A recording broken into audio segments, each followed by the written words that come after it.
L'instante dirigeante de l'Ordre des avocats du Bénin change de main.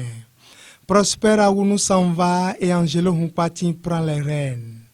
C'est entre autres l'événement qui a réuni un parterre d'hommes au Toge Noir ce jeudi 5 janvier 2023 à la Maison des avocats de Cotonou. Avant de rendre le bâton à son successeur et comme en de pareilles circonstances, le bâtonnier sortant a présenté son bilan qu'il demande de pérenniser. Nous n'avions pas établi comme priorité la construction de la maison de l'avocat. Cela n'avait même pas été annoncé dans mon discours. Mais très tôt, l'exécutif du bureau que nous occupions, j'allais dire que nous partions dans les locaux de la cour d'appel et les défis auxquels nous étions confrontés, nous ont déterminés à construire la maison de l'avocat. Et nous y sommes aujourd'hui. Mais la maison de l'avocat n'est pas la seule réalisation que nous vous laisserons aujourd'hui. Nous avons, il vous souviendra, organisé le CAPA en 2020, le certificat d'aptitude de la profession d'avocat en 2020. À l'issue de cet examen, 38 candidats ont été déclarés admis. Ils ont été présentés au serment le 22 décembre 2021. C'est donc une promotion de 38 stagiaires que nous vous laisserons et nous savons que vous poursuivrez leur formation avec rigueur pour répondre à nos exigences d'expertise, de déontologie et d'assurance. Nous avons instauré une transparence dans la gestion de nos finances, une transparence que nous pensions essentielle et indispensable. La modernisation du barreau ne peut se faire sans une formation initiale et continue de qualité. Pour ce faire, nous avons adopté les statuts du Centre de formation professionnelle des avocats du Bénin. L'exercice de la profession d'avocat rime avec une bonne santé.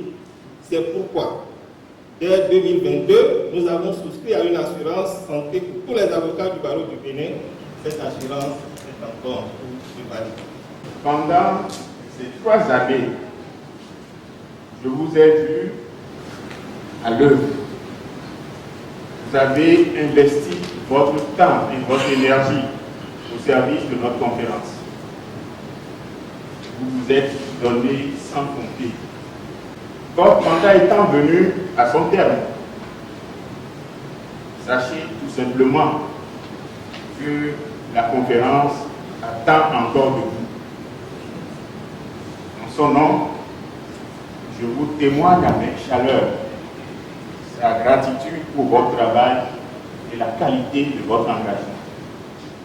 Investi dans sa nouvelle fonction et mission, celle de présider le barreau des avocats pour les 3 années à venir, le bâtonnier entrant a tenu un langage ferme pour son premier discours, en invitant ses confrères et consoeurs au respect de la déontologie de la profession et surtout à faire taire les divergences au sein de la corporation. Monsieur le bâtonnier sortant Prosper Aounou, c'est un réel honneur pour moi aujourd'hui de prendre les rênes de cet énième bâtonnat avec la bénédiction de tous. Et à cet égard, je veux être le bâtonnier de tous, sans exclusion aucune. Après avoir construit ce bel édifice qu'est la maison de l'avocat, notre maison commune, il est grand temps que nous construisions celle de nos cœurs autour de l'un des piliers sur lequel repose notre ordre, à savoir la confraternité. Je veux faire de mon bâtonnat un espace public, discussion telle que professée par Jürgen Habermas. Mais alors, cette discussion doit se faire dans le respect scrupuleux des règles qui font de nous des confrères et non des ennemis.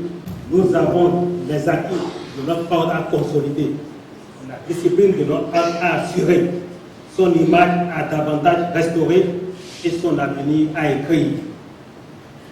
Soyez-en rassurés, monsieur le bâtonnier Prosper Aounou, la mise en œuvre de notre plan tolérance zéro sera mise à l'exécution. Aux jeunes, il a promis être un père, mais un père des temps anciens, c'est-à-dire rigoureux. Aux 38 avocats stagiaires, je leur signifie tout de suite, vous incarnez cette jeunesse pleine de ressources et d'énergie, cette jeunesse ambitieuse et parfois en quête de repères, pour représenter le plein avenir de notre profession. Et pour cela, je vous dois toute mon attention et mon affection.